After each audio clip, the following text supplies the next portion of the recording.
আম্মু অনেক ভালোবাসে আমাকে, কিন্তু আমার আব্বু আমাকে বাসে না। আমি শুধু চাইতাম যে আমার আব্বু আমাকে একটু বুঝুক, কিন্তু আমার আব্বু আমাকে বুঝে নাই, আমার আম্মুকেও বুঝে নেই, আমাদের ফালাই দিছে।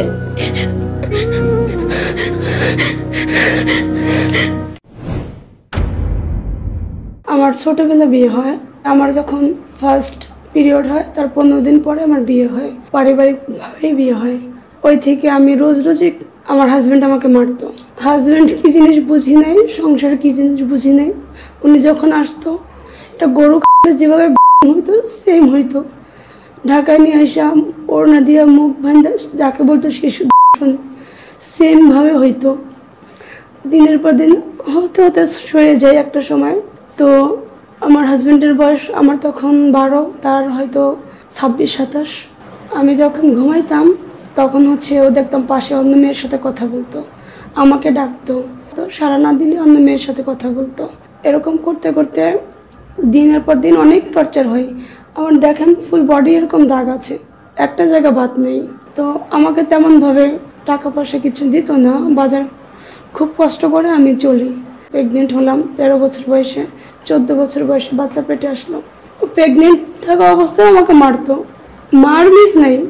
আমার 7 মাসের প্রেগনেন্সি রোজই তো মারতো। আমার বাচ্চা হওয়ারও প্রায় 2 মাস আগেও আমাকে মারছে। ও আমার অনেক কষ্ট দিছে। ধীরে ধীরে সবাই চায় সংসারটা উন্নত হোক, আমিও চাই। আমি পার্লারে কাজ করছি, সংসার টাকা জমাচ্ছি, জমায় ওর একটা গাড়ি কিনে দিই। পরে এই 2020 সালে করোনার শুরুতে একটা রেস্টুরেন্ট দেয়। তো আমি ওখানে পার্লারও কাজ করতাম, ওখানেও করতাম। সময় দিতেন, রেস্টুরেন্টে সময় দিতেন? জি। আমার হাজবেন্ড ঘুমানোর জন্য দিনে রেস্ট নিত, আমি নিতাম না। দোকানে বসতাম, কাস্টমাররা খাইতো, এইসব পচা কথা বলতে বলতে আমার হাজবেন্ড ওখানে 8 লাখ টাকা ঋণ করে। মানুষ খাওয়াইছে, বিক্রি করছে, বাকি টাকা তুলতে পারে নাই। 8 লাখ টাকা ঋণ হয়েছে করোনার সময়। ঋণ করার পরে আমি ঘুমাইলে মানুষ দরজার উপর লাথি মারতো। একটা ভাই আছেন, আল্লাহর কাছে লাখো শুকরিয়া, ওনার সাথে আমার ফেসবুকে পরিচয় করে দেয়। উনি আমাকে মেকআপ ম্যান হিসেবে নেয়। আমি মিডিয়াতে গেলাম, মেকআপ ম্যান হিসেবে কাজ করতাম। আমার হাজবেন্ডের পরামর্শ নিয়ে গেলাম। যাওয়ার পর ওখানে যে নায়িকা আসছে তার থেকে নাকি আমি সুন্দর, ওই ক্যারেক্টারের সাথে আমাকে যা নায়িকাকে যায় না। এভাবে করে আমাকে কাজ করানো হয় ওই দিন। মানে আপনি অভিনয় শুরু করে দিলেন? জি, নাটকে, শর্ট ফিল্মে আমি কাজ করার পরে আমাকে ভালোই একদিনেই 3500 টাকা দেয়। পরে আমি কাজ করার পরে ধীরে ধীরে আমার হাজব্যান্ড যখন দেখছে যে আমি রোজ ভালো টাকা পাচ্ছি, ওর খুব ভালো লাগছে। ও আমাকে রোজ রোজ পাঠায়। মিডিয়াতে ভাইয়া সবাই আপনার গেলে অন্য কিছু চায়, তো সেম আমার সাথেও চাইতো। আমি রাজি হইতাম না। আমার হাজব্যান্ডকে বলতাম আমি এই কাজও করবো না। বলতো তুই কাজ না করলে দিন মুক্তি দিয়া তুই কর, একটু করলে কি হয়। আমার হাজব্যান্ড আমাকে দিনের পর দিন জোর করে মিডিয়াতে কাজ করালো। আমি 8 লাখ টাকা ঋণ দিছি আমার হাজব্যান্ডের। মিডিয়াতে একজনের সাথে কাজ করলে আরো 10 জনের সাথে এক সাইডে পরিচয় হয়। হঠাৎ করে এক ভাইয়ের সাথে পরিচয়, উনি বার অ্যারেঞ্জার। সে বললো তুই এরকম না করে মিডিয়াতে কাজ করে তো আদার্স কিছু করতে হয়, বারে ডান্স করলে কিছু করতে হয় না, যা হয় নিজের ইচ্ছায়। তো ভাবলাম তাহলে তো ভালো। আমি গেলাম, বারে ঢুকলাম, দেখে মাশাআল্লাহ আমার সবাই পছন্দ করে। পুরো রানী হিসেবে জানি আমি অনেক সুন্দর ছিলাম। মানুষ টাকা উড়াচ্ছে, কেউ যদি 50,000 দেয় আমি 25,000 পাই, কেউ 2,000 দিলে আমি 1,000। তারপর থেকে আমি 5 স্টার হোটেলে ডান্স করতেছি এক একজন আমাকে চায়, পছন্দ করে। ওখানে অনেক দেশের অনেক ভালো ভালো স্বনাম ধন্য ব্যক্তিরা আসেন, তারা আমাকে চায়। আমার হাজবেন্ডকে বলো গেলে কি হবে, টাকা তো পাবি। এরকম করতে করতে আমার হাজবেন্ড 3 বছর আগে আমার 9 লাখ টাকা চুরি করে। কিভাবে চুরি করলো? ঘরে ঢুইকা টাকা চুরি করলো। আপনি টাকা ব্যাংকে রাখতেন না? আমার অ্যাকাউন্ট নেই, সব টাকা বাসায়? জি। আমার হাজবেন্ড 9 লাখ টাকা চুরি করে। হাজবেন্ড তো নিছে, কিছু করার নেই। এখন ও 3 বছর ধরে আমাকে আবার প্রচন্ড মারে। মাঝখানে এই টাকা টোকার ঝামেলা নিয়ে আমাকে মায়ের ধর মোটামুটি কম। মাঝখানে তো আপনি টাকা ইনকাম করছিলেন ভালো? জি। আমার টাকার জন্য আমাকে রান্না করে আমার জামাই দিছে। পরে ইদানিং আজকে 4-5 দিন ধরে জানি আমার হাজবেন্ড অন্য মেয়েকে বিয়ে করছে। এখন ভাই আমি অন্য মেয়ের সাথে আমার হাজবেন্ড অনেক কিছু করছে, জানি শুনি, কিচ্ছু বলিনি। যেহেতু অন্য মেয়েকে বিয়ে করছে, সে তো আমার হাজবেন্ড লাগবে না। আমার টাকার, আমার কষ্টের গাড়ি, আমার কাবিনের যে টাকা, যে কয় টাকাই পাই, আমার ভরণ পোষণ, আমার বাচ্চার খরচ কি দিবে, জাস্ট আমি এইটুকুই, আর কিচ্ছু না। আপনি এখন বর্তমানে কি করছেন? আমি বার্গার হিসেবে আছি। আমি আমার টাকা আমার ফ্যামিলি, বাবা মা, ভাই বোন, জীবনে সবাইকে উপকার করছি ভাইয়া। প্রত্যেকটা মানুষ আমাকে ঠকাইছে, প্রতিনিয়ত আমার মা আমাকে ঠকাইছে। এখন দেখছি আমি ইনকাম করছি, আমাকে মা সোনা লক্ষ্মী বলে টাকা চাই, টাকা নেই খাই। আমার বাবা মা ভাই, আমি যখন টাকা দিতে পারি আমি তখন ভালো, যখন টাকা না দিতে পারি আপন বাবা মা ভাই বোন কি বলে ডাকে।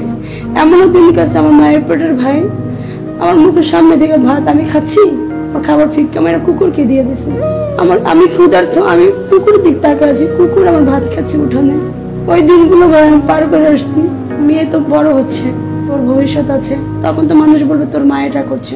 তা আপনি কি চান আপনার মেয়ে ওই পথে যাক? না, এই জন্য তো চাই না বলেই তো আমি মেয়েকে আমি সেভ রাখছি। পড়াশোনা করাচ্ছেন মেয়েকে? মেয়ে ক্লাস 6-এ পড়ে। ইচ্ছে আছে তো যে মেয়েকে ঠিক মতো মানুষ করবেন, মেয়ে মানুষের মতো মানুষ হবে। আপনি যে পথে আছেন হয়তো টাকা আর্ন করতেছেন, কিন্তু এই কাজটা কিন্তু সম্মানজনক না। সম্মানজনক না আমি জানি, বাট হচ্ছে ভাইয়া আমি তো অশিক্ষিত, আমার শিক্ষাগত কোনো যোগ্যতা নাই যে আমি ভালো একটা জব করে আমার বাচ্চা মানুষ করব। আমি রুম ভাড়া দিয়ে থাকবো, খাবো, বা আমার এমন বয়স না যে মানুষের বাসায় কাজ করে খাবো। মানুষের বাসায় কাজ করতে আমি কাজ করতে গিয়েছি, হ্যাঁ, সেখানেও খারাপ প্রপোজ পাইছি।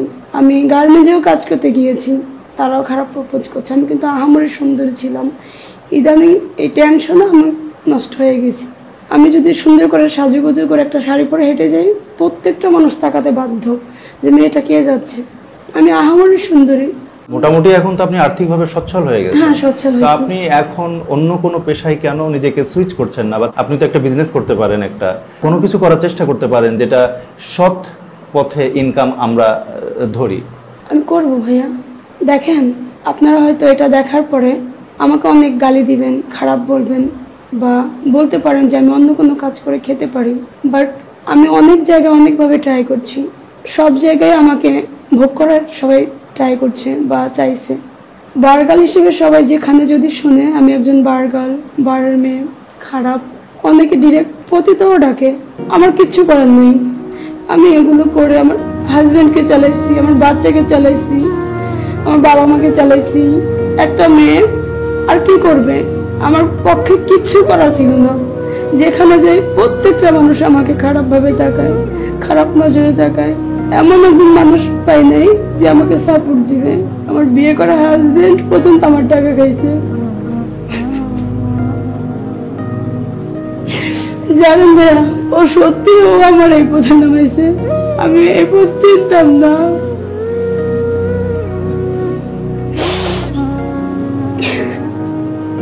আমি আমার মেয়েকে ভালো একটা স্কুলে পড়াচ্ছি, মানুষের মতো মানুষ করে ট্রাই করছি।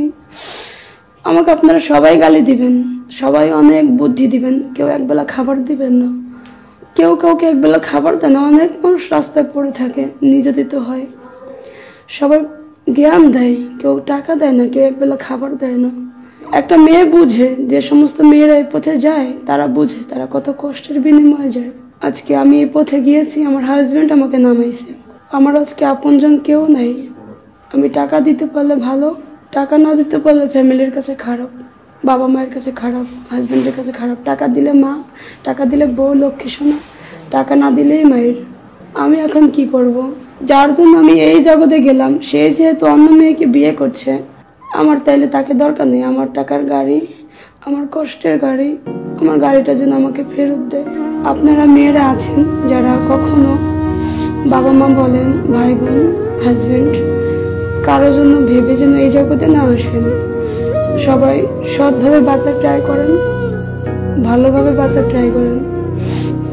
আমি এই পথ থেকে বের হওয়ার চেষ্টা করতেছি, বের হয়েও যাচ্ছি। স্বামী নামে যে কাপুরুষটা, যার উচিত ছিল আমাকে ভালোভাবে রাখা, সেই আমাকে বাধ্য করছে এই জগতে আনা।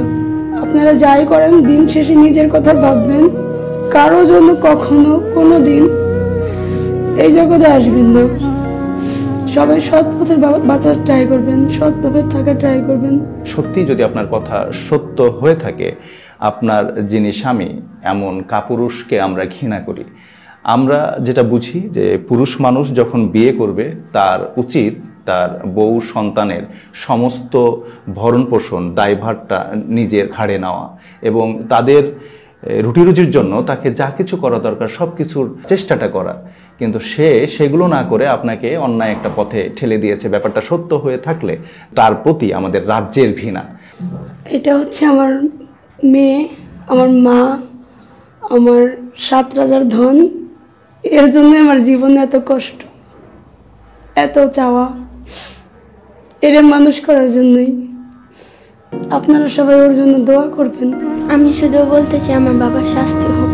আমার আব্বু কোনোদিন আমার বলতে পারবে না আমার কোনো কিছু দিয়েছে। আমার আম্মু আমাকে ছোট থেকে বড় করছে। আমার আব্বু কোনোদিন বলতে পারবে না যে আমি আমার নিজের টাকা আমার মেয়ের কোনোদিন কোনো কিছু কিনা দিচ্ছি। আমার আম্মু আমার সব কিনা দিচ্ছে, সব কিছু পরে দিচ্ছে। আমার আব্বু কোনোদিন বলতে পারবে না যে আমার মন খারাপ হলে আমি কি করি, সবচেয়ে বেশি আমি কি ভালোবাসি, কোন কালারটা আমার পছন্দ, সব বলতে পারবে না। আমার আম্মু বলতে পারবে। আমার আম্মু অনেক ভালোবাসে আমাকে, কিন্তু আমার আব্বু আমাকে বাসে না।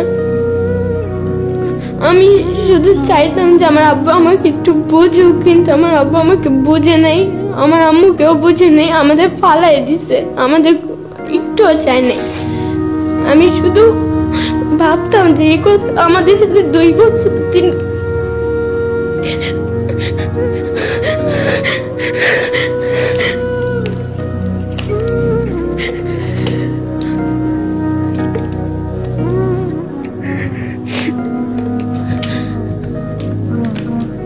ঠিকমতো পড়াশোনা করবা, এটা আমরা আশা করি এবং দোয়াও করি। এবং সৎ পথে উপার্জন করার জন্য যে লেখাপড়াটা জরুরি একটা বিষয়, এই লেখাপড়ার ব্যাপারে অনেক মনোযোগী হবা এবং অবশ্যই ইসলাম ধর্মের সমস্ত অনুশাসন মেনে তুমি সামনের দিকে ধাবিত হও।